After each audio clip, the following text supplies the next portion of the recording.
दो train 60 kilometre प्रति घंटा और 40 किलोमीटर प्रति घंटे की चाल से एक दूसरे की ओर गतिमान है, तो उनके बीच की दूरी यदि 200 किलोमीटर है तो कितने समय बाद वो आपस में मिलेंगी, ये आपसे पूछा गया है। तो आइए आज मैं आपको रेलगाड़ी के इस मोस्ट इंपॉर्टेंट सवाल की एकदम आसान ट्रिक सिखाता हूं। तो आपसे पूछा गया है कितने समय बाद वो मिलेंगी, यानी कि आपको निकालना है टाइम। और आप सभी जानते हैं कि टाइम जो होता है डिस्टेंस अपॉन स्पीड होता है, यानी कि समय जो होता है दूरी बटे चाल होता है। अब आप देखिए तो दोनों रेलगाड़ियों के बीच की दूरी जो दी गई है सवाल में कितनी दी गई है, 200 किलोमीटर दी गई है। और दोनों रेलगाड़ी एक दूसरे की ओर चल रही हैं।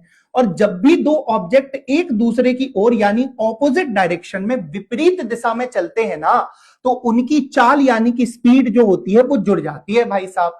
तो यहां पर एक रेलगाड़ी की स्पीड है 60 और दूसरी की 40, तो इनकी टोटल स्पीड जो जुड़ के हो जाएगी 60 प्लस 40 कितनी हो जाएगी, 100। तो इनकी रिलेटिव स्पीड यानी कि सापेक्ष चाल जो होगी 100 किलोमीटर प्रति घंटा होगी। और जब आप 100 से 200 को काटेंगे तो 2 बार जाएगा, तो हमारे इस क्वेश्चन का करेक्ट आंसर होगा 2 घंटे। बिना पेन उठाए आप इस सवाल को कर सकते हैं।